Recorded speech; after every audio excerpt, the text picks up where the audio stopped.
ஒரு ஏழை கொடுக்க சாபம் உனக்கு என்ன பலிக்கும்? கவலை வேண்டாம், உண்மைதான். அமைதியாக புறப்படுங்கள். உன் நாட்டையும் உன் வீட்டையும் நான் பார்த்துக் கொள்கிறேன். நீங்க இருக்கும்போது கவலையே கிடையாது.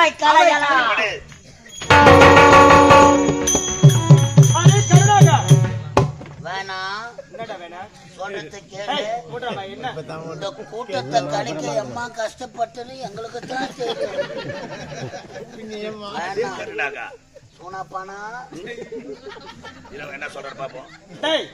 ஏழ்மைக்குடியில் பிறந்த பெண்ணை கற்பழித்து கொலை செய்ததும் இல்லாமல் நீதிமன்றத்தில் நான் கொலை செய்யவில்லை என்று பொய் வார்த்தை உரைப்பாய். நிச்சயமாக இந்த கொலையை நீதான் செய்திருக்க வேண்டும். நான் தான் கொலை செய்தேன் என்று கண்களால் பார்த்தாயா? எப்படி தெரியும் உனக்கு? நீ கூறினாரே ஒரு வார்த்தை, எப்படி? அதிலே தெரிந்து கொண்டேன். டேய், இவன் சொன்னா கேட்டியா? இவன் என்னடா சொன்னா? மேலே போமா தேவி, கீழே ஆகாயவாணி. மேல பூமா தேவி, நான் சொன்னேன், அது சொல்றேன். பாடுகோல் தான் இங்க பாடா. இவன் செய்த தவறை மூடி வைப்பதற்காக இவன் ஒரு வார்த்தை கூறினானே, அதை செவி கொடுத்து கேட்டாயா? என்ன வார்த்தை அது? கேட்கல. கேட்கலையா? உனக்கு கேட்கல. ஒரு பக்கம் செவிடு. நான் செவிட்டு மட்டும்தான் நீ. மேலே இருப்பது பூமாதேவியாம், கீழே இருப்பது ஆகாயவாணியாம். இப்படி மாற்றி மாற்றி பேசுகின்றார். நிச்சயமாக இந்த கொலைகை, இந்த திருட்டு இது ஒரு பெரிய குத்தமா? சொன்னது ஒரு பெரிய குத்தமா? அவன் உள்ள சொல்ற வசனத்தை வெளியே வந்து சொல்ல மாட்டான். காயில 1.25 பங்கு கேக்குறான், டிப்பன் காசு கேக்குறான், முக்கி வெட்டத்துக்கு பணம் கேக்குறான். கஜிய காடு 2000 ரூபாய் யாரு யாரு? உங்க அப்பா மாதிரி நின்று கண்டானுங்க. இவன் யாரு? இவன் எப்பேர் பெற்றவன்? இன்னாத்து அமைச்சர்.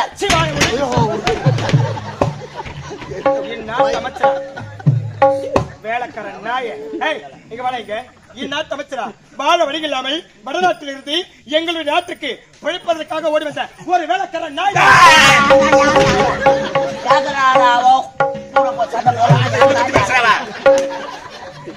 கேவலம் நாங்கள் தரக்கூடிய ஊதியத்தை வைத்து பிழைக்கக்கூடிய ஒரு சாதாரண அமைச்சர்.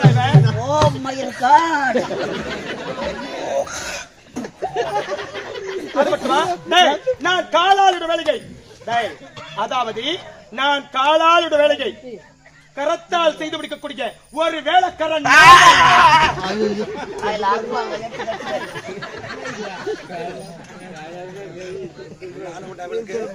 இந்த பொறம்போக்கு பையன் நீதிமன்றத்துல என்ன பேசக்கூடாதுன்னு சொல்றான். இவனுக்கு என்னடா தகுதி இருக்கு? என்ன ஒரு தராதரம் இருக்கு? என்னடா வேணா?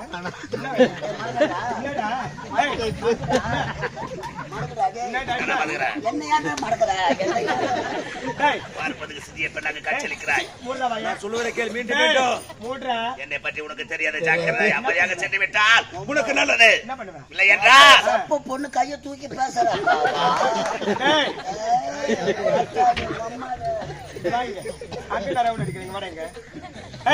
இங்க பாருடா, இவன் யாரு? இவன் எப்பேர் பத்தவன்? அமைச்சர். அமைச்சரா? சி, வாயமுடு. 5 ரூபாய் கொடுத்து குங்குமம் வாங்குறோம். குங்குமம் அது எங்க வைக்கிறோம்? நெத்தியிலே திலகமாக வைக்கின்றோம். அது 500 ரூபாய் கொடுத்து செருப்பு வாங்குறோம். செருப்பு அது எங்க விடுறோம்? வாயர் படிக்கு வெளியே. வாயர் படிக்கு வெளியே விடுறோம். அப்படி செருப்புக்கு சமமான வைக்கவன் நீதிமன்றத்தில் யாங்கிட்டமா வீரத்தை காட்டுறான். பொம்பளைய பார்த்த உடனே நிக்கிறான் போது அப்படி சரப்பாடு. இவன் யாருடா? இவன் எப்பேர் பட்டவன்? இவனோ ஒரு எச்சுகளை எச்சுகளை எச்சுகளை எச்சுகளை எச்சுகளடா.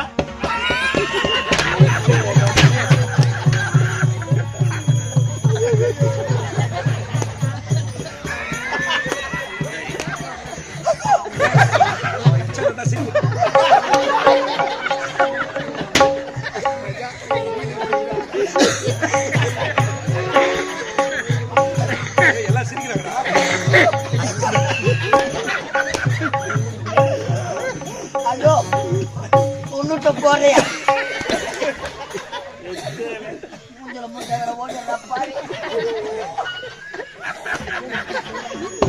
இதே வார்த்தை என்ன கேட்டிருந்தா 10 ரூபாய்க்கு வெள்ளம் வாங்கி கரைச்சு குடிச்சிட்டு செத்து போயிருக்கேன்.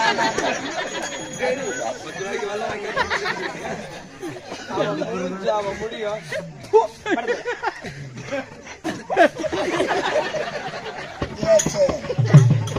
டேய், ஆனா இருந்தா உன்னை இப்பொழுது உயர்த்தி பேச போறேன். இந்த நாட்டு மக்களுக்கு உன்னுடைய பெருமையை எடுத்து நான் சொல்ல போறேன்.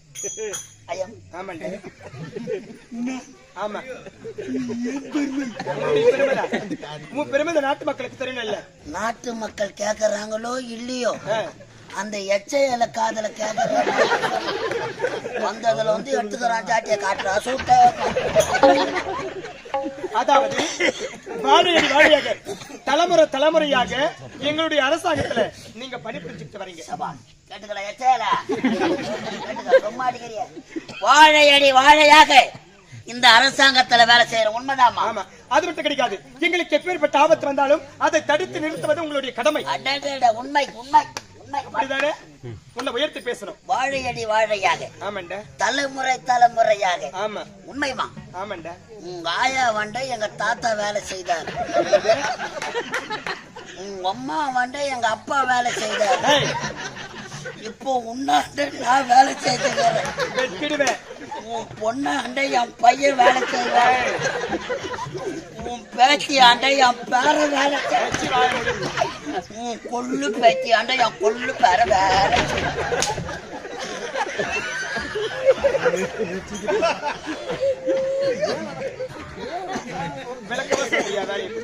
இதுதான் வாழையடி வாழையாக எச்சையலை. அப்படியா? சரி சரி. ஆமா, அவன் யாரு? அவன் மிஸ்டர் எச்சையலை. அவனுக்கு என்னதான் மரியாதை கிடைக்கு? வெறும் எச்சையலை. அவன் மூஞ்ச பாரு, நல்லா வா முடிச்சு மூணு பேர் அப்படி திருட்டு பையன் மாதிரி இருக்கிறான் பாரு. எச்சையலை மூஞ்சல பாம்பு குட்டுன்னு வந்துக்கிறான் பாரு.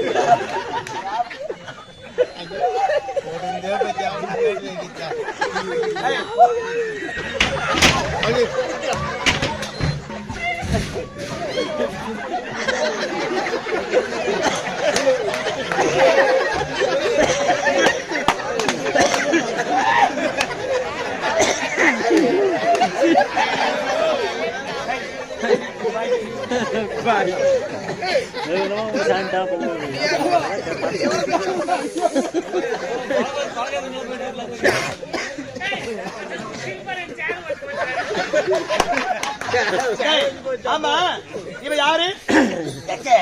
இவனோ ஒரு எச்சல. ஆனா நீ ஒரு நாய் நக்கரை.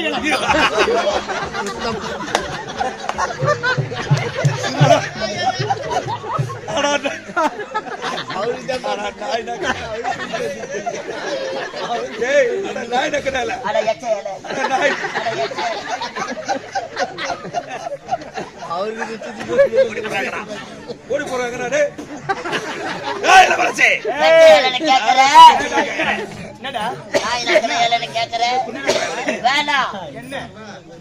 வெளிநாடு போனோமா, புக்கு எடுத்து படிச்சோமா, லீவுக்கு வீட்டுக்கு வந்தோமா, எது வீட்டு பையன் கூட டிவி பார்த்தோமா, பைக்ல ஏற்றி போனானா, பானிபூரி வாங்கி கொடுத்தானா, 10 மாசத்துல வயிற்று நிமிச்சிக்கிட்டு வந்தோமா, போனோமா வந்தோமான்னு இருக்கணும். உன் அக்கா தங்கச்சி யாருன்னா இருப்ப, அவளை வெளிநாட்டுக்கு அமைச்சு எங்கன்னா ஐஸ் விக்கிறவன், சோம்பு அப்படி விக்கிறவன், முறுக்கு விக்கிறவன், மிக்சர் விக்கிறவன். இந்நாட்டு அமைச்சர் இவர். இந்நாட்டு அமைச்சரா? சின்ன குழந்தையில இருந்து உங்களை தூக்கி வளர்த்தவர். உனக்கு எது என்னவென்று தெரியாது. அப்படியா? ஆகையால் குழந்தை இல்லாத இவருக்கு நீங்களே குழந்தையாக பாவித்து எடுத்து வந்தார் எச்சையலை. இந்நாட்டை விட்டு அயல்நாட்டுக்கு சென்று பட்ட படிப்புகளை முடித்து விட்டு அனைத்தும் தெரிந்து வந்திருக்கின்றேன். எனக்கு ஒண்ணும் தெரியாதுன்னு சொல்றேன். நீர்ப்பட ஒண்ணும் தெரியாத பையனா? அவன் மூஞ்ச பரவாயில்ல அவனுக்கு. இப்பொழுது ஒன்று சொல்கின்றேன், அதை செவிடுத்து கேட்க வேண்டும். இங்க பாரு, தர்மத்தின் வாழ்வு சூது கப்பும் மீண்டும் தர்மமே வெல்லும். இன்று தப்பித்து விடலாம், என்றாவது ஒரு நாள் நிச்சயமாக என் நிறுத்தி அகப்படுவாய். அப்பொழுது உனக்கு தகுந்த ஒன்று வாங்கிட்டா.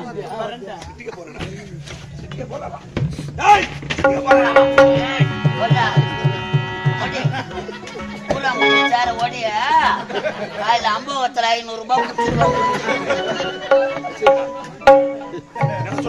ஒரு பொட்ட சிரிக்கி நம்ம பார்த்து வளர்த்த பொண்ணு அயல்நாடு சென்றா பட்ட படிப்பு முடித்தா தாயாக திரும்பி வந்திருக்கா.